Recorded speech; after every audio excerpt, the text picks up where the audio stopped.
Daily with Shyam YouTube channel पर आप सभी लोगों का स्वागत है। आज के इस वीडियो के माध्यम से मैं आप सभी लोगों के लिए एसएससी एमटीएस और हवलदार भर्ती परीक्षा 2025 के लिए जो हमारी पीवाई की प्रश्नों की सीरीज चल रही, उस सीरीज में आज का अपना ये सेट संख्या हो जाती है 100 नंबर का, क्योंकि आप लोगों ने कहा कि 2024 के पहले करा दीजिएगा। तो आज की जो परीक्षा होने वाली है वो परीक्षा 12 नवंबर 2024 की प्रथम पाली का ये पेपर होने वाला है। तो आज की पाली में जो जीके के 25 प्रश्न पूछे गए थे, उनमें से आप कितने प्रश्न सही कर पाते हो, कमेंट बॉक्स में आपको अपना स्कोर है वो शेयर करना है। तो चलिएगा फिर शुरू करते हैं बिना कोई टाइम वेस्ट करे।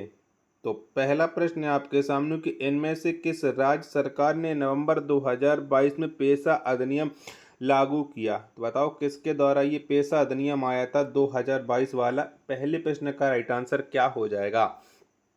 तो इसे लागू करने वाला जो राज्य है वो है मध्य प्रदेश। एक का तीसरा ऑप्शन देने वालों का करेक्ट आंसर हो जाएगा।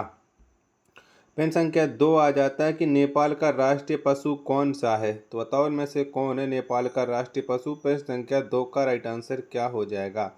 तो गाय हो जाता है नेपाल का राष्ट्रीय पशु। 2 का दूसरा ऑप्शन देने वालों का करेक्ट आंसर हो जाएगा।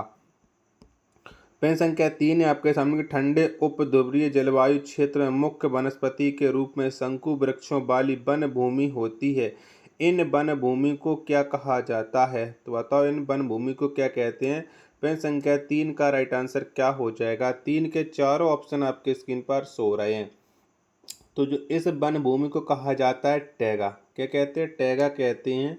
3 का तीसरा ऑप्शन देने वालों का राइट आंसर हो जाएगा। प्रश्न संख्या 4 है आपके सामने कि मध्यकालीन इतिहास के संदर्भ में निम्नलिखित कथनों पर विचार कीजिएगा। तो पहला पहला दूसरा तीसरा। अब इनमें से आपको क्या बताना कि इनमें से कौन सा कथन सही है। तो पहला का कहता है कि शाही चोल कहे जाने वाले चोल वंश के संस्थापक विजयपाल थे। बिल्कुल करेक्ट है। दूसरा क्या कहता है कि उत्तरी भारत में शासन करने वाले महत्वपूर्ण राजवंशों में से एक गुर्जर प्रतिहार थे। बिल्कुल सही। अब अगला आ जाता है तीसरे वाले कि आरंभिक वर्षों में पालों ने पश्चिमी भारत में और राष्ट्रकूटों ने दक्षिणी भारत में शासन किया। ये गलत है, ये शासन है वो नहीं किया है। ठीक है। तो 4 का जो राइट आंसर हो जाएगा केवल 1 और 2। पहला ऑप्शन देने वालों का करेक्ट आंसर हो जाएगा। प्रश्न संख्या 5 है आपके सामने कि भारत में धार्मिक त्योहारों के लिए निम्नलिखित में से कौन सा कथन सही है। तो धार्मिक त्योहारों के लिए बताना है। 5 का राइट आंसर क्या हो जाएगा। अब 1 2 3 इन्हीं में से मैं आपको डिसाइड करना है कि इनमें से कौन सा करेक्ट है। तो पहला का कहता है कि लोसर त्यौहार मुख्य रूप से भारत के बौद्ध समुदाय द्वारा मनाया जाता है। बिल्कुल सही। दूसरा क्या कहता है कि नवरोज त्यौहार प्रमुख रूप से भारत के पारसी समुदाय द्वारा मनाया जाता है। ये भी सही। अब तीसरा वाला क्या कहता है कि सागा दावा प्रमुख रूप से भारत के मुस्लिम समुदाय द्वारा मनाया जाता है। ये मुस्लिम समुदाय द्वारा नहीं, ये तिब्बती बौद्ध त्यौहार है। ठीक है। तो पहला और दूसरा करेक्ट आंसर हो जाएंगे। 5 का दूसरा ऑप्शन देने वालों का राइट आंसर हो जाएगा। 6वें नंबर का प्रश्न है कि बिरजू महाराज निम्नलिखित में से किस शास्त्रीय नृत्य शैली से संबंधित हैं। तो बताओ में से कौन सी नृत्य शैली से ये बिरजू महाराज संबंध रखते हैं। 6वें नंबर प्रश्न का राइट आंसर क्या हो जाएगा। तो इनका संबंध हो जाता है कथक से। 6 का दूसरा ऑप्शन देने वालों का राइट आंसर हो जाएगा। प्रश्न संख्या 7 है कि निम्नलिखित में से कौन सा शिखर भारत में स्थित नहीं है। तो इनमें से एक शिखर ऐसा है जो भारत में स्थित नहीं है। तो बताओ कौन सा नहीं है। तो धौलागिरी ये भारत में स्थित एक शिखर नहीं है, ये नेपाल में स्थित है। 7 का तीसरा ऑप्शन देने वालों का करेक्ट आंसर हो जाएगा।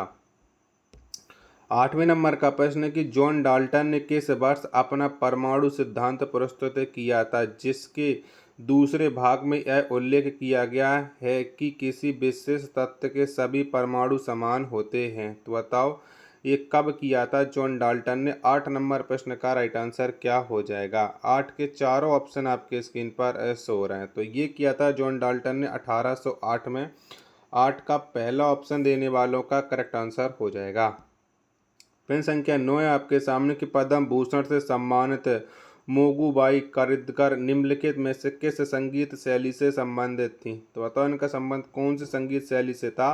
मोगूबाई करदकर का। नो का राइट आंसर क्या हो जाएगा? नो के चारों ऑप्शन आपके स्क्रीन पर शो हो रहे हैं। तो इनका जो संबंध हो जाता है वो हो जाता है हिंदुस्तानी शास्त्रीय संगीत है। पहला ऑप्शन देने वालों का करेक्ट आंसर हो जाएगा। अगला प्रश्न है प्रश्न संख्या 10 है कि निम्नलिखित में से कौन भारत में विधानसभा के पीठासीन अधिकारी का चुनाव करता है? तो बताओ इनमें से कौन करते हैं विधानसभा के पीठासीन अधिकारी का चुनाव? 10 का राइट आंसर क्या हो जाएगा? 10 के चारों ऑप्शन आपके स्क्रीन पर शो हो रहे हैं। तो ये करते हैं विधानसभा के सदस्य। तीसरा ऑप्शन देने वालों का राइट आंसर हो जाएगा। वीडियो पसंद आ रही होगी तो प्लीज़ वीडियो को लाइक और चैनल को आप लोग सब्सक्राइब करना बिल्कुल ना भूलें। 11 नंबर का प्रश्न है कि ऐतिहासिक कथा उपन्यास the more the legend of Ashok के लेखक कौन है? तो बताओ ये पुस्तक किसके द्वारा लिखी गई है? उपन्यास है कि the more the legend of Ashok. 11 का राइट आंसर क्या हो जाएगा? 11 के चारों ऑप्शन आपके स्क्रीन पर शो हो रहे हैं। तो ऐसे जो लिखा गया है वो कोमल भानवेर के द्वारा लिखा गया है। 11 का दूसरा ऑप्शन देने वालों का करेक्ट आंसर हो जाएगा। प्रश्न संख्या 12 की निम्नलिखित में से कौन सा एक अनौपचारिक समूह है जिसमें 4 से लेकर 10 व्यक्ति शामिल होते हैं जो पारस्परिक गारंटी पर ऋण चाहते हैं? तो बताओ कौन सा अनौपचारिक समूह है? 12 का आंसर आपको बताना है। 12 के चारों ऑप्शन आपके स्क्रीन पर शो हो रहे हैं। तो इस समूह का नाम हो जाएगा संयुक्त दायित्व समूह। 12 का चौथा ऑप्शन देने वालों का करेक्ट आंसर हो जाएगा। प्रश्न संख्या 13 है आपके सामने कि नवंबर 2023 में केंद्र द्वारा विशेष सुरक्षा दल का नया प्रमुख किसे नियुक्त किया गया? तो बताओ स्पेशल प्रोटेक्शन ग्रुप एसपीजी के नए प्रमुख कौन थे 2023 में? 13 नंबर प्रश्न का आंसर आपको बताना है। 13 के चारों ऑप्शन आपकी स्क्रीन पर शो हो रहा है। तो इसके जो प्रमुख हैं वो हैं आलोक शर्मा। चौथा ऑप्शन देने वालों का राइट आंसर हो जाएगा। 14 नंबर का प्रश्न है आपके सामने कि भारत के किस राज्य ने संतोष ट्रॉफी के 77वें संस्करण की मेजबानी की? तो बताओ किसके द्वारा ये 77वें संस्करण की मेजबानी करी गई थी? 14 नंबर प्रश्न का राइट आंसर क्या हो जाएगा? तो ये मेजबानी की गई थी अरुणाचल प्रदेश के द्वारा। 14 का पहला ऑप्शन देने वालों का राइट आंसर हो जाएगा। प्रश्न संख्या 15 है आपके सामने कि निम्नलिखित में से किस विटामिन में कोबाल्ट एक अनिवार्य घटक के रूप में शामिल होता है? तो बताओ किस में शामिल होता है कोबाल्ट एक अनिवार्य घटक के रूप में? 15 नंबर प्रश्न का राइट आंसर क्या हो जाएगा? तो कोबाल्ट है ये विटामिन B12 में पाया जाता है। 15 का पहला ऑप्शन देने वालों का राइट आंसर हो जाएगा। अगला प्रश्न है आपके सामने प्रश्न संख्या 16 के भारतीय राष्ट्रीय कांग्रेस की पहली महिला अध्यक्ष निम्नलिखित में से कौन थी? तो बताओ इनमें से कौन थी? 16 का आंसर आपको बताना है। तो भारतीय राष्ट्रीय कांग्रेस की जो पहली महिला अध्यक्ष हो जाती हैं उनका नाम है एनी बेसेंट। 16 का दूसरा ऑप्शन देने वालों का राइट आंसर हो जाएगा।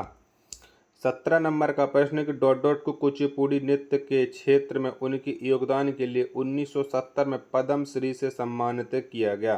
तो 1970 में किसे पद्मश्री मिला था कुचिपुड़ी नृत्य के लिए? 17 का आंसर आपको बताना है। 17 के चारों ऑप्शन आपके स्क्रीन पर शो हो रहे हैं। तो ये बी सत्यनारायण शर्मा को मिला था 1917 में कुचिपुड़ी नृत्य के लिए पद्मश्री पुरस्कार। तीसरा ऑप्शन 17 का देने वालों का करेक्ट आंसर हो जाएगा।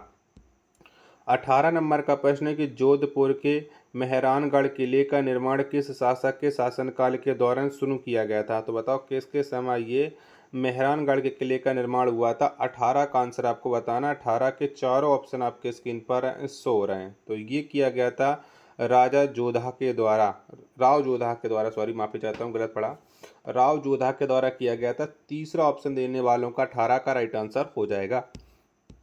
19 नंबर का प्रश्न है कि दूध का प्रमुख कार्बोहाइड्रेट डॉट डॉट है। तो बताओ कौन है दूध का प्रमुख कार्बोहाइड्रेट?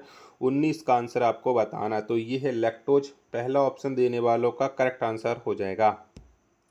प्रश्न संख्या 20 आ जाता है आपके सामने कि वर्ष 1756 में अली वर्दी खान की मृत्यु के बाद बंगाल के नवाब कौन बने? तो बताओ कौन बने थे? 20 का आंसर आपको बताना है। तो 1756 में अली वर्दी खान की मृत्यु के बाद जो बंगाल के नवाब बने थे वो बने थे सिराजुद्दौला।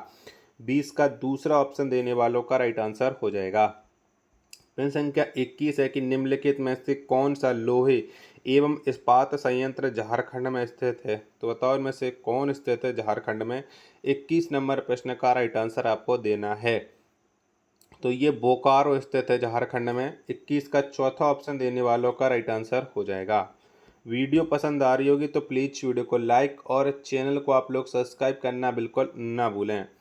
22वें नंबर का प्रश्न है कि टेनिस में डबल फॉल्ट क्या होता है? तो बताओ क्या होता है टेनिस में डबल फॉल्ट? 22 का आंसर आपको देना है। तो इसमें जो डबल फॉल्ट होता है वो होता है एक के बाद एक लगातार 2 फॉल्ट सर्व करना। 22 का पहला ऑप्शन देने वालों का राइट आंसर हो जाएगा। चलिएगा अगला प्रश्न है आपके सामने, प्रश्न संख्या 23 है। भारतीय संविधान में 11वां मौलिक कर्तव्य 86वें संवैधानिक संशोधन अधिनियम द्वारा वर्ष डॉट डॉट में जो शामिल किया गया था। तो बताओ इसे कब शामिल किया गया था? 23 नंबर प्रश्न का राइट आंसर आपको देना है। तो 11वां मौलिक कर्तव्य ये 2002 में शामिल किया गया था 86वें संविधान संशोधन के तहत। 23 का दूसरा ऑप्शन देने वालों का राइट आंसर हो जाएगा।